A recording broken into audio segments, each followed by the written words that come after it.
unu ndị be anyị ekene m unu ka ego unu mee unu asaala chi ịma na ọkwa ụnyaa ka m gwa unu na mkpacha wit employer ka mkpacha wit ya wee nye m requirement ka o nyezi m dị requirement ahụ ọ sị na o nwee fọm ọ ga-eweta ka efilu so dete enye na ya ụna ahụ o si nye m ya ka m si welie wee tinye na comment section m welie etinyezie ndị mmadụ na-ajụ m ka ekwenu dị fọm ka ekwenu dị fọm ọkụ ya ka anya m bịazi lụzie ebe ahụ n'anya nsị na o de fọm onye ekwe m fọm so mgbe gakwubie taa wee sị ya idete si filu fọm ka ezi fọm o wee si oke na ọ ga-eweta so o nwekwa ihe na-eme isi ebe ahụ na-amara unu mana onwe ihe na-eme isikwa onwe ihe na-eme isi ebe ahụ ihe na-eme isikwa bụ odere na a ga-eweta kia certificate oderie mana m nwafụziri ya nkakwazi ya ka m ga-eju ya kedu fọm m wee jụbazi anya kedu m ọpụtazi na ama njizi kia certificate ọ sị na a ga-ejikwa na ọ bụ skilled worker ka a na-ewe ndị abụrụ skilled worker na ọ bụ sọ kia kafa ga-eji bịa ọzọkwa bụ ụmụ ọrụ ụzọ a na-ewekwa dịka nkụzi na ihe ndị ọzọ mana ọkia bụ nke na-eti eti so ọ sị na ọ ga-enye m fọm ahụ ndị m na-enyekwa fọm ahụ bụ ndị ji njikere ọ bụrụ na ịdịrọ njikere ị ya aga azụ wee kwado onwe gị maka na a sịrị na gị ebini gaa azụ ọbịa ọgụ maka na ịga n'ebe ị ga-aga ịgaluo ma ịgalu n'isi ị ga-akwado onwe gị akwado wee na-abịa so fọm ahụ achọrọ m ka m wepụta ka a na-asị nye m ma ọ bụrụ na ịdịrọ njikere ịmakwa afọ ego ọ na-akpọ bụ asatọ ya bụ 8 asatọ okilikili isii 8 asatọ okilikili isii n'ego ndị be anyị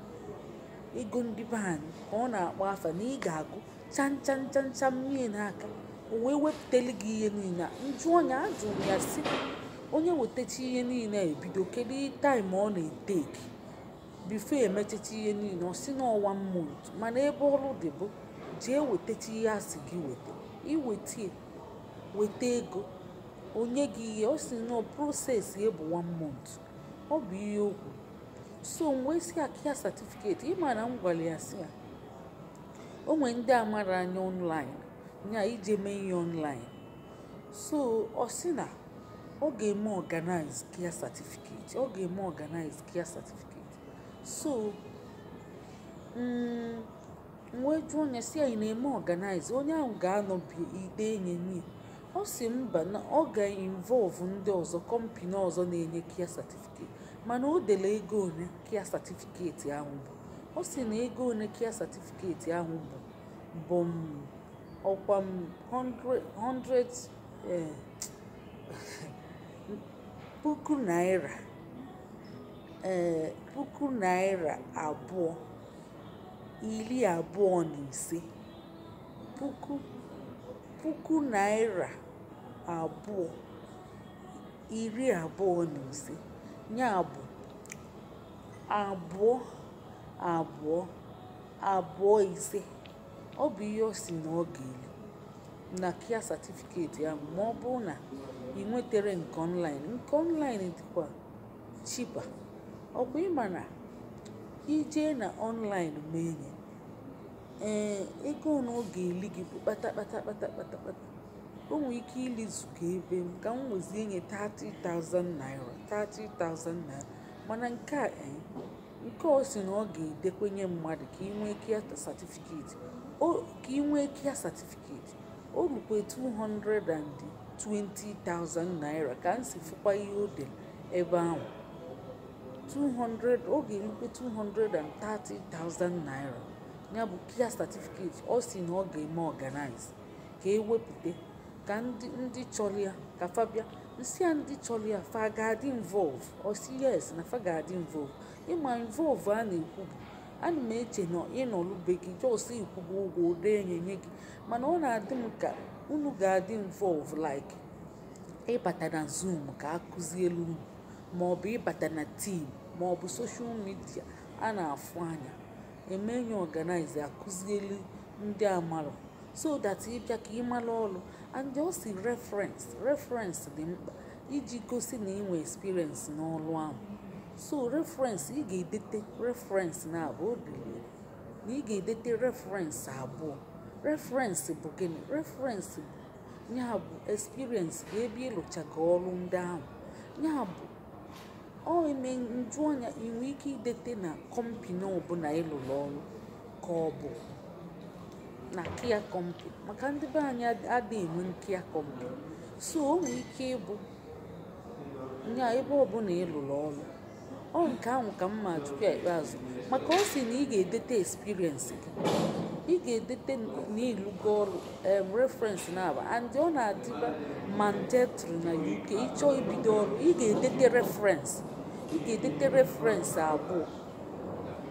Ụfọdụ ịfụga ebe idete reference a na-akwụ ụgwọ na UK, mmadụ edeli gị ịlụrụ ọrụ n'aka m so na ịdị mma na-eme mma.